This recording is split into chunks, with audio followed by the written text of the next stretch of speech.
sa simple na pasulyap-sulyap, nagpapapansin sa'yo. Umabot sa palitan ng mga mensahe, kilig na kilig ako. Kumusta, kain na, hello, magandang umaga. Ingat ka, pahinga, huwag kang masyadong magpupuyat pa.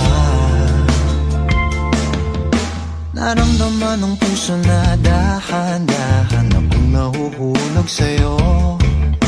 Sa kada araw natin na pag-uusap, meron nang namumuo.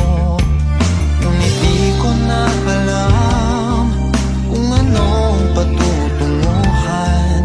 Ang hiling ko lang naman na itong naramdaman.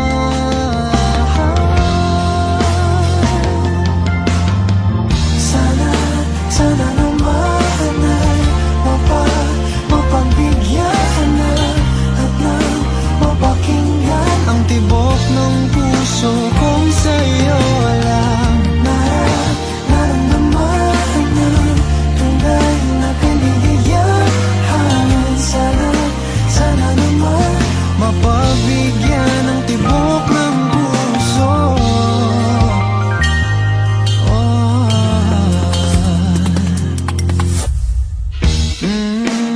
Ngunit biglang katahimikan, wala namang matandaan na nasabi baka sakaling ika'y aking nasaktan. Bigla na lamang ika'y di nagparamdam.